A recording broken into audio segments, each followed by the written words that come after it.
Boa tarde, queridos amigos. Juntos somos mais fortes para nos vivificarmos, sentirmos mais poderosos contra esta pandemia que nos domina e vamos, portanto, trabalhar mais um pouquinho, novamente percorrendo os caminhos para a Madeira. Desta vez são caminhos aéreos e não marítimos, como de antes. E vamos estudar o cinema no teatro, o cinema depois do teatro no século XX, que na Madeira também teve uma grande aceitação pelo público e alguns progressos foram feitos por cineastas de renome.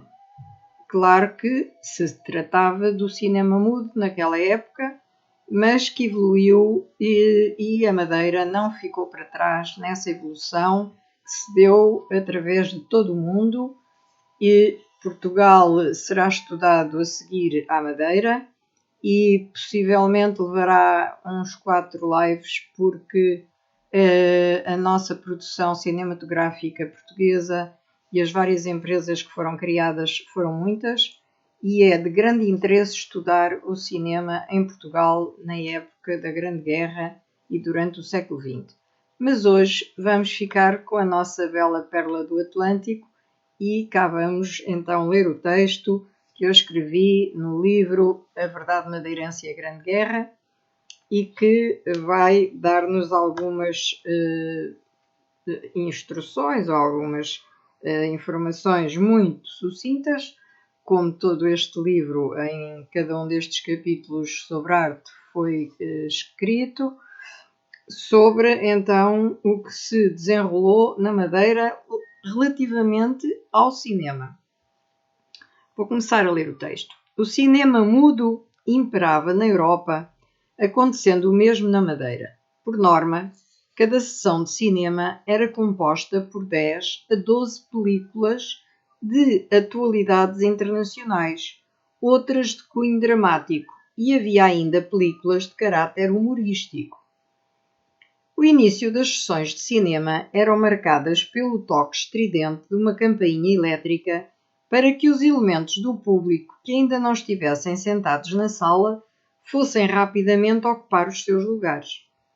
Nas primeiras décadas do século XX, a maioria das casas de espetáculos funcionava alternadamente com sessões de cinema e de variedades, acabando por se dedicar mais tarde quase exclusivamente ao cinema. As salas de cinema ou de exibição de filmes que existiam na cidade do Funchal denominavam-se cinematógrafos. As mais conhecidas foram o Cine Jardim, que se encontrava situado na parte norte do Jardim Municipal, com entrada para a Rua Roberto Aivens.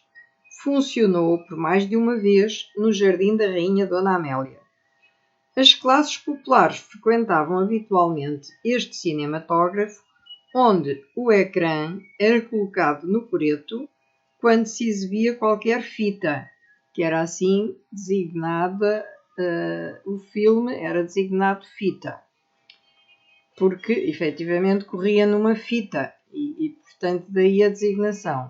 Quando falavam num filme, falavam numa fita. Vamos ver aquela fita sobre qualquer assunto que fosse o que estava anunciado.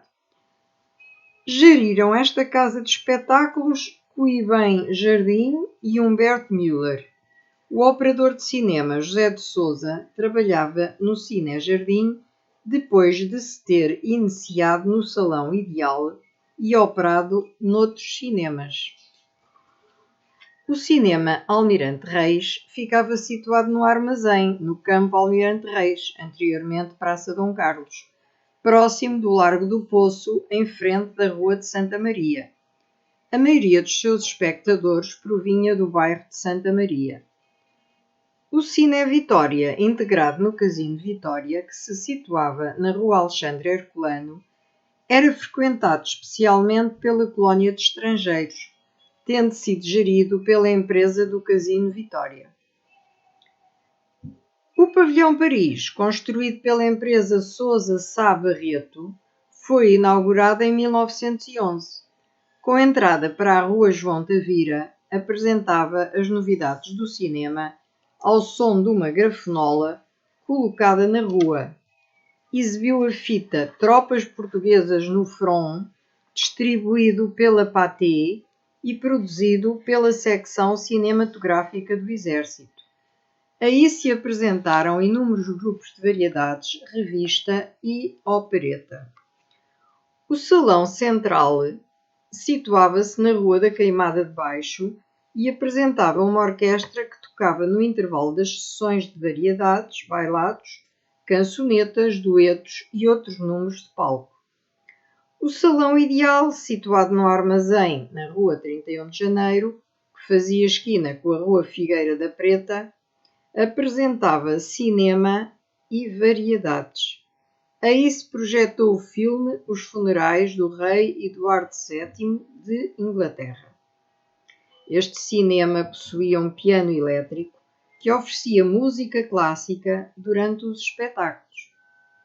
Foi explorado pelo comerciante José Filipe de Jesus em sociedade com Amadeu Drummond de Sousa e o operador Adriano Filipe de Freitas iniciou a sua carreira de operador de cinema neste salão. Quanto ao Salão Teatro Variedades, funcionou num prédio da Rua de São Francisco, onde anteriormente estivera instalado o jornal O Direito, que era órgão de comunicação do Partido Regenerador. O Teatro Dona Maria Pia, hoje Baltasar Dias, apresentou o seu primeiro espetáculo cinematográfico aos funchalenses a 17 de maio de 1897. Esta foi a terceira sessão cinematográfica a nível nacional, tendo a primeira sessão sido em Lisboa e a segunda no Porto. Apresentou vistas de repertório variado, incluindo imagens do Funchal. O programa constou de 12 filmes, tendo sido projetados os 6 primeiros, a que se seguiu um intervalo, e de seguida foram projetados os restantes 6 filmes. Projetava-se fotografia com vida, em figuras de tamanho natural. Isto é interessantíssimo. Sendo uma novidade e grande acontecimento artístico e científico. Este tipo de projeções luminosas designavam-se por quadros kinegráficos. Portanto, as figuras eram projetadas no tamanho natural do corpo humano, o que era efetivamente uma novidade para a época. O Teatro Águia de Ouro situava-se num pavilhão de madeira que mais tarde ardeu. Foi instalado inicialmente no átrio do antigo Teatro Dona Maria Pia, na Praça da Rainha. Nesse átrio do antigo Teatro Dona Maria Pia, no Funchal, projetou-se em 1907 a primeira fita cinematográfica intitulada A Vida de Cristo, segundo consta do texto de Abel Marques Caldeira, em O Funchal, no primeiro quartel do século XX. A apresentação daquele filme coube ao industrial João Frederico Rego. O Teatro Canavial existiu na Rua dos Aranhas, sendo seu proprietário o Conde de Canavial. Para além da entrada pela rua já citada, também se podia entrar no recinto através da Rua 5 de Junho. Quanto ao Teatro Circo, datado de 1909, situava-se na parte central da Praça Marquês de Pombal. Depois do Teatro Municipal, o Coliseu era a segunda melhor casa de espetáculos do Funchal. Isto é bastante interessante de saber, não é? Apresentava ao público exibições de circo, variedades e, posteriormente, com o advento da sétima arte, cinema, exibindo simultaneamente um quarteto musical durante as sessões cinematográficas. foi depois demolido devido à construção da Avenida do Mar. Humberto Müller foi o empresário que contribuiu para dinamizar a realização dos espetáculos naquele teatro, tendo sido também gerente do mesmo e da empresa do Teatro Circo.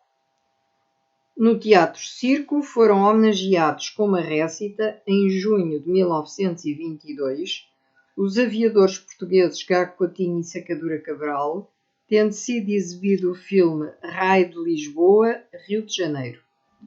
As festas patrióticas, depois do feito heroico destes dois aviadores, ao fazerem a ligação aérea entre Lisboa e o Rio de Janeiro, prolongaram-se na Madeira de junho a outubro de 1922.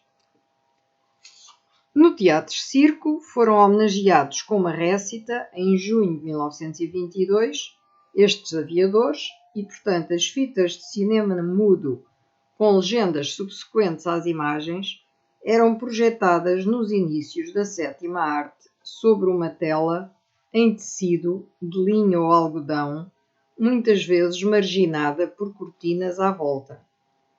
Isto é a técnica que era usada à época.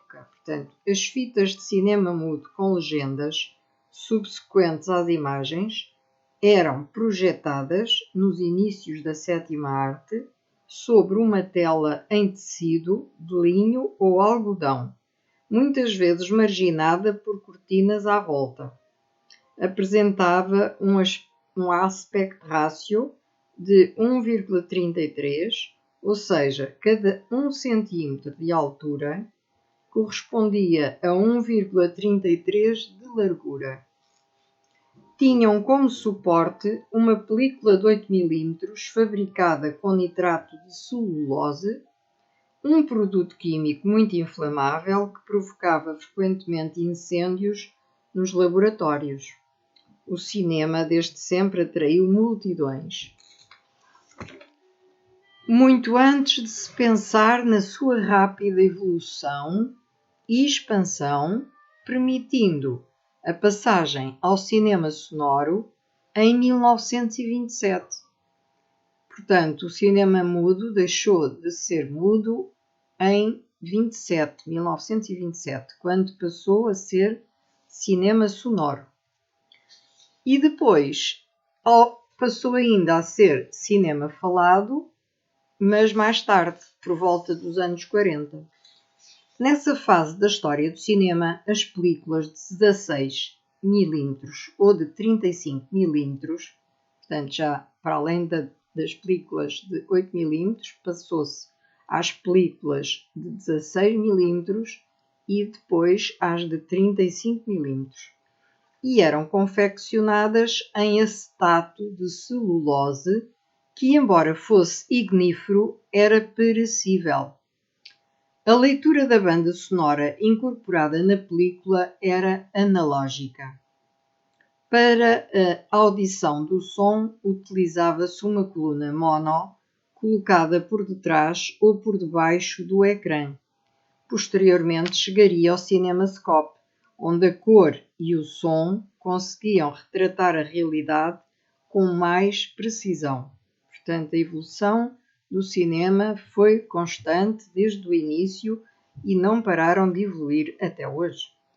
Neste caso, as imagens comprimidas na película eram projetadas por meio de uma lente anamórfica numa tela, cujo material era normalmente o PVC perfurado, para permitir a dispersão do som, onde se reproduziam imagens de tamanho real com um aspect ratio de 2,35, isto é, cada 1 cm de altura correspondia a 2,35 cm de largura. Portanto, aumentou o rácio das projeções das imagens. A leitura da banda sonora continuava a ser analógica. Começou a usar-se o som surround mais harmonioso, do tipo 5.1, ou seja, as colunas eram colocadas ao centro, à direita e à esquerda do ecrã, e também atrás dos espectadores e junto ao chão, perto do ecrã, para produzir as frequências de sons graves. Vejam que interessante. Isto realmente era uma técnica já muito evoluída para a época. Esta nova técnica permitia ouvir o som mais próximo da realidade. Claro, é evidente. A qualidade do argumento, do texto e dos diálogos passaram a fixar cada vez mais o público às poltronas, nos recintos onde se exibiam os filmes. Não se sentia vontade de sair, numa tentativa de eternizar o prazer pela descoberta de novas perspectivas sobre a vida e o mundo e de analisar sentimentos e mistérios insondáveis. É fantástico. O aparecimento do cinema é uma das coisas mais interessantes da época da Grande Guerra. O cinema transportava ao sonho e à catarse das emoções de forma indireta, higiênica, indolor, na penumbra das salas de espetáculo. E nenhum outro meio conseguiu superá-lo neste âmbito. O cinema transportava, portanto, ao sonho e à catarse das emoções, no silêncio, ou seja, e na penumbra, e também no silêncio, evidente, das salas de espetáculo, portanto, no silêncio interior de cada um dos espectadores. Portanto, nessa penumbra das salas, as emoções e a sua catarse eram mais fáceis de extravasar pelos espectadores, que começaram a ficar cada vez mais sensibilizados e mais atraídos para ir a estas casas de espetáculo, onde podiam estar à vontade e analisar os seus sentimentos e portanto, deixar transbordar muitos dos seus sentimentos que não fariam em público se estivessem com, digamos, à luz do dia. E assim, na penumbra, com as luzes do cinema fechados, sentiam-se mais confortáveis para deixar libertar as suas emoções. Os mais conhecidos empresários de cinema e de teatro no Funchal foram, para além de Oscar Lumelino, Cândido Cunha e Júlio Zamorano, Cuibem Jardim, Humberto Müller, José Filipe de Jesus, Amadeu Drummond de Sousa, a empresa do Casino Vitória, a empresa do Teatro Circo e a empresa do Pavilhão Paris. Todos eles contribuíram para apresentar ao público artistas de nomeada e contratar no continente e no estrangeiro os mais categorizados artistas pertencentes a diversas companhias de circo e de variedades. Portanto, começou a haver e a continuar a haver um intercâmbio também para esta arte, a arte cinematográfica. Tendo Mary criado em 1890 um aparelho que podia tomar até 16 fotos por segundo, este Mary escreve-se M-A-R-E-Y e não Mary de Maria. Isto é um apelido, mas lê-se Mary. Portanto, ele criou em 1890 um aparelho que podia tomar até 16 fotos por segundo. E Edison, no mesmo ano, criou o cinetoscópio, que permitia fazer desfilar diante de um observador um filme com fotografias, cuja sucessão dava a ilusão do movimento. Os irmãos Lumière, em 1895, por sua vez, apresentaram o seu aparelho de projeção, designado cinematógrafo, permitindo desenvolver a arte de compor e realizar filmes para serem projetados, que iria atravessar fronteiras. Mais uma inovação espetacular nesta arte tão brilhante e tão significativa como é a arte cinematográfica. Sabe-se que em 1896 foi importado um cinematógrafo Lumière de Paris para a firma Henrique Rodrigues e Irmão, Bazar do Povo, no Funchal. Muitos de nós conhecemos há muitos anos.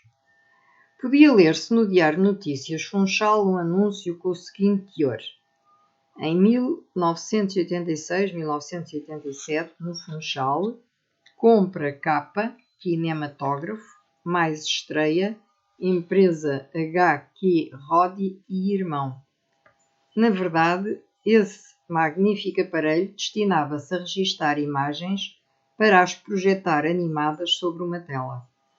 O mesmo diário continuava a anunciar em 15 de maio de 1897 a chegada oficial do cinema à Madeira sob a forma de publicidade encoberta com o seguinte texto: estreia para breve, acontecimento muito belo, de uma coisa muito interessante. A partir do momento em que se selecionou o semanário A Verdade como objeto de estudo, ou seja, fui eu que optei por escolher o semanário A Verdade para fazer este estudo, de um tempo e cenário notáveis em ações e emoções vivazes, partiu-se em busca de uma possível exploração de meios audiovisuais passível de contribuir com os seus registros para uma mais perfeita assimilação do espírito da sociedade madeirense, no sentido de a apreciar em profundidade, concomitantemente com a leitura daquele periódico, visto que as duas vias de conhecimento se completavam. Poucos vestígios existiam na Madeira sobre a atividade cinematográfica produzida no arquipélago nesses tempos inesquecíveis. Soube-se através da Cinemateca Portuguesa, ANIM, Arquivo Nacional de Imagens em Movimento, que nos anos de 1896 e 1897 o Sr. Anacleto Rodrigues tinha adquirido no exterior uma coleção de filmes que exibiu nas casas de espetáculo do Funchal, em formato Jolly Normandin. Contudo, apenas se tratava de produção estrangeira. Anteriormente a esta informação, já em 1992, se tinha encontrado na Cinemateca Portuguesa em Lisboa um roteiro fílmico editado em 1985 por esta instituição sobre a produção cinematográfica madeirense. Foi organizado pelo Sr. Dr. José de Matos Cruz, reproduzindo na capa a foto do cineasta madeirense Manuel Luís Vieira. Manuel Luís Vieira foi proprietário da Casa Paté e fundou a empresa cinegráfica Atlântida. O cineasta madeirense Manuel Luís Vieira revelou-se um operador com excelentes obras fotográficas, tendo produzido 2 extensos filmes de ação: O Fauno das Montanhas e A Calúnia, sendo este último considerado um filme de entrecho. Foram produzidos em 1926 pela empresa cinegráfica Atlântida e distribuídos pela firma Melo Castelo Branco. O último estreou no Teatro Circo, a 22 de fevereiro de 1926, e mais tarde, em 11 de maio, foi exibido no Cinema Éden, em Lisboa. Portanto, estamos a falar do filme designado A Calúnia. No mesmo ano, o cineasta produziu ainda um filme cómico, A Indigestão. Quanto ao Fauno das Montanhas, só terá sido apresentada à censura em Lisboa no dia 11 de maio de 1929. Um dos atores, o inglês George Gordon, era funcionário do Cabo Submarino e nesse filme fazem-se algumas alusões a esse mesmo cabo instalado na Madeira. Portanto, isto era interessante porque dava a conhecer muita informação sobre coisas e aspectos científicos ligados ao que os técnicos e engenheiros faziam em prol da melhoria das condições de vida dos madeirenses. Sobre a produção cinematográfica relativa ao arquipélago da Madeira, podem encontrar-se cronologicamente naquele roteiro os filmes produzidos e realizados sobre a Madeira relativos às primeiras décadas do século XX. São os seguintes: Excursão à Madeira, que estreou em 1907 na cidade do Porto. Um segundo filme intitulado Madeira, que data de 1911. Um terceiro filme intitulado Funchal estreou no Olympia em 1918. O filme Chegada dos Aviadores Moreira de Campos e Neves Ferreira ao Funchal foi realizado em 1925 e estreou no ano seguinte no Salão Central. Agora, quanto a filmes da autoria de Manuel Luís Vieira, são os seguintes: Festa de São Pedro na Ribeira Brava, realizada em 1925. Festas desportivas pelos ingleses do Cabo Submarino e A Tosquia de Ovelhas no Paul da Serra foram outros 3 filmes com as mesmas características de realização e produção do anterior, que também foram realizados no mesmo ano. Embora não se conheça a data de exibição ou estreia dos mesmos, sabe-se que a sua realização, fotografia, produção e distribuição foram, mais uma vez, da responsabilidade de Manuel Luís Vieira. Outros filmes do mesmo realizador, que se tornaram conhecidos de 1927 a 1929, foram A Chegada de Ruth Elder, Da Madeira aos Açores, A Ilha do Porto Santo, Reconstituição de aspectos da vida madeirense e revelação de costumes populares, e ainda Uma Tosquia na Ilha da Madeira. Este cineasta madeirense foi para Lisboa depois de 1926, tendo sido contratado para trabalhar na firma Melo Castelo Branco Limitada. Sobre a Ilha da Madeira continuaram a realizar-se bons filmes desde 1929 até ao final dos anos 30, quer através dos filmes Castelo Lopes, quer pela mão de realizadores como Manuel Luís Vieira. Oscar Lumelino, António Pires Leitão, René Ginet e Carlos Gruna. Poderá afirmar-se que, até finais dos anos 80, a produção e realização de filmes na Madeira e sobre a Madeira recrudesceu. Portanto, isto é o que eu tinha para vos dizer sobre o cinema de forma muito reduzida e sobre o que se passou no século XX na Ilha da Madeira. E, portanto, ficamos com o teatro e o cinema já, digamos que, vistos e revistos, porque o material não é muito, também não era efetivamente muito, foi o possível que foi recolhido por mim, algum na Madeira, mas muito pouco, a maioria foi em Lisboa, e por isto mesmo queria cumprimentar e parabenizar os madeirenses, porque conseguiram, numa época com muitas dificuldades, ter efetivamente homens que lutaram para não se deixarem atrasar em relação à época e à cultura e nesta arte tão bela que é a 7ª arte, que é o cinema. Então, até um próximo live e continuação de boa disposição, muita saúde para todos.